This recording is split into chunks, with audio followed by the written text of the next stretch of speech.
안녕하세요. 국어교사 박전현입니다.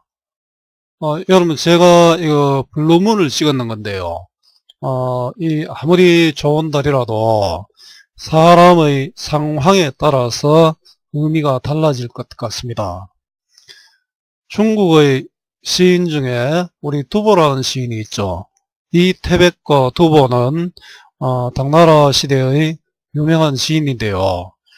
두보 살던 시대에는 안록산의 난 등 전쟁이 많이 일어났습니다. 그래서 피난을 떠나고 또 가족과 헤어져 있었던 그런 경우가 굉장히 많았습니다. 전쟁으로 가족과 헤어진 상황에서 이 달을 바라보는 두보의 마음은 어땠을까요? 두보의 한시 달밤입니다. 밝고 환한 달이 없었다면 헛생원과 성시처녀가 아름다운 인연을 맺을 수 있었을까요? 헛생원과 성시처녀 누구의 이야기입니까? 예, 이효석의 메밀꽃 필부리고 아마도 그들의 사랑 이야기는 없었을 것입니다. 배경이 상당히 궁금하죠. 전쟁으로 인해 가족과 이별한 두보가 바라보는 달은 또 어떤 의미일까요? 타향에서 바라보는 그 달은 가족에 대한 그리움을 심화시킵니다. 달에 어리는 가족들의 모습은 그리움으로 피어납니다. 그래서 달을 바라보면서 흐르는 눈물을 어찌 할 수도 없었을 것입니다. 흐르는 눈물 속에서 가족들과 함께 웃으며 달을 바라볼 그날을 기도해 볼 겁니다. 타향에서 느끼는 가족의 그리움을 담은 두보의 한시 달밤입니다. 이 밤 부주에도 비친 저 달을 아내 혼자 고독하니 보고 있구나. 가엾다 철부지 어린 것들아. 장안의 아비 생각 어미 마음 제 어찌 알리. 향기로운 밤한개에 구름같은 머리 촉촉하고 맑은 달빛에 옥같은 팔이 사늘하구나. 어느 제나 나란히 창액이 되어 두 얼굴 눈물 없이 달에 비추이나. 자, 한시는 그냥 눈으로 보기만 하겠습니다.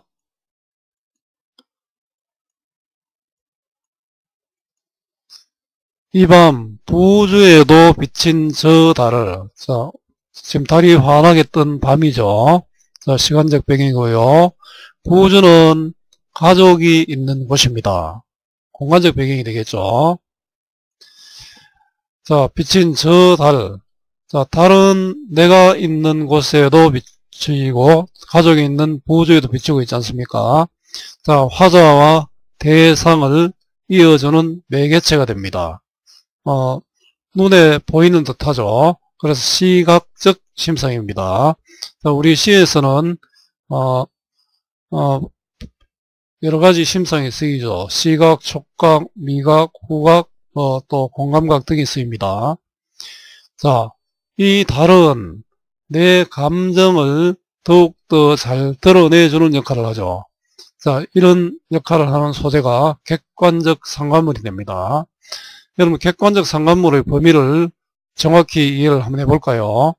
자, 이렇게 감정을 잘 드러내는 소재가 객관적 상관물이 되고요. 그 다음에 감정이입의 대상도 객관적 상관물이 됩니다. 자, 객관적 상관물은 감정을 잘 드러내는 소재, 그 다음에 감정이입의 대상도 객관적 상관물이다. 이거 기억해 주면 좋겠습니다. 아내 혼자 오독하니 보고 있구나. 자, 지금은 이별의 상황이 드러나죠. 자, 아내와 내가 따로 떨어져서 달을 바라보고 있는 것이죠. 자, 이 부분은 부주에서 달을 바라볼 아내의 모습이죠. 자, 내가 직접 보는 건 아니죠. 상상한 부분입니다. 가엾다. 철부지 어린 것들아. 가여운 이유는 그 아버지를 떨어져 있기 때문에 또 가여울 수도 있겠죠. 지금 이 전쟁의 상황, 이런 상황에 고생할 아이들이기 때문에 가엾습니다. 철부지 어린 것들은 바로 자기 자식들입니다. 장안의 아비 생각, 어미 마음, 제 어찌할리. 자, 장안은 지금 두부가 있는 곳이죠. 화자가 있는 곳입니다. 자, 가족들은 부주에 있고, 두부는 장안에 있습니다. 아비 생각, 어미 마음. 자, 아비 생각, 어미 마음은, 이런 뜻으로 해석을 합니다. 남편을 그리워하는 아내의 마음입니다. 자, 남편을 그리워하는 아내의 마음. 물론 이거를 아버지가 또 생각하는 마음, 또 어머니가 생각하는 마음으로 해석할 수도 있겠죠. 어찌할리, 의문형으로 끝났죠. 자, 의문의 형식으로 정서를 강조하고 있습니다. 자, 두 번째 부분은 아내를 이해하지 못하는 어린 자식들에 대한 안타까움이 드러나 있습니다. 향기로운 밤 안개에 구름 같은 머리 촉촉하고, 자, 밤 안개는 가득 찼는데 구름 같은 머리를 한 바로 아내의 모습이겠죠. 자, 아름답게 표현했지 않습니까? 위화법입니다. 맑은 달빛에 옷 같은 팔. 자, 달빛에 아내의 피부가 지금 드러나는 거죠. 자, 이것도 위화법입니다. 팔이 사늘하구나. 자, 아름다운 자연과 밤안개와 달빛은 자연이고요. 구름 같은 머리와 옷 같은 팔은 아내의 모습이죠. 그래서 아름다운 자연과 고운 아내의 모습을 상상하고 있습니다. 어느 때나 나란히 창에 기대어, 어느 때 나란히 창에 기대어 두 얼굴 눈물 없이 달에 비추이나. 자, 눈물은 슬픔이죠. 지금 떨어져 있기 때문에 슬프잖아요. 눈물 없이 달에 비치나. 자, 이 달은 가족과 함께 바라보는 달이 되겠죠. 아내와 함께 웃으면서 달을 바라보고 싶다. 이런 뜻이겠죠. 자, 아내와 함께 달을 보고 싶은 마음. 근데 지금은 이래 하지 못하고 있지 않습니까? 그래서 탄식이라고 할 수 있습니다. 자, 정리를 해보겠습니다. 갈래는 한시입니다. 한시인데 오은율시입니다. 자, 율시는 우리 발행으로 된 한시를 율시라 합니다. 오은으로 다섯 글자로 되어 있으면 오은율시, 일곱 글자로 되어 있으면 칠은율시가 됩니다. 참고로 절구는 사행으로 된 한시입니다.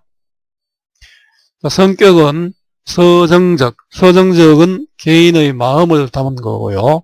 외상적은 슬픔이 드러나지 않습니까?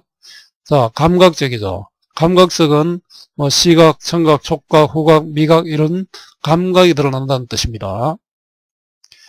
자, 그다음에 의문의 형식으로 정서를 강조하고 있죠.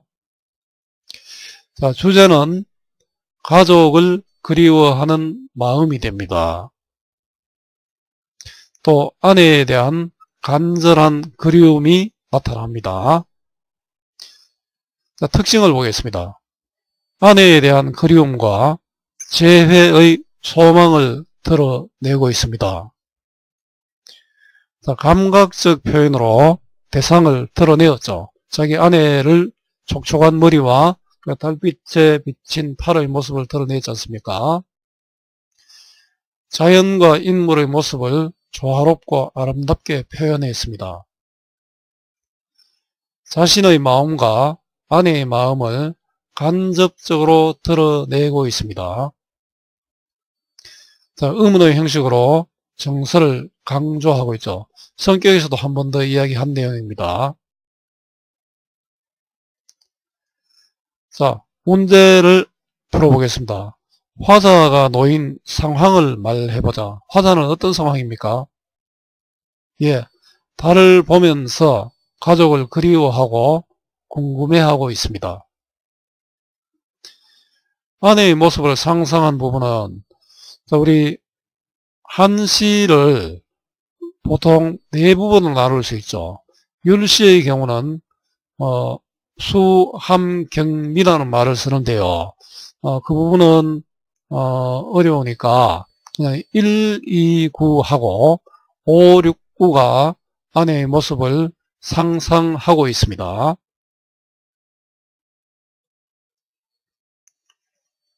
자, 이 시에서 달의 역할은 무엇일까요? 자, 화자와 대상을 이어주는 매개체 역할을 하죠. 자, 화자는 자신이고 대상은 바로 가족, 특히 아내가 되겠죠.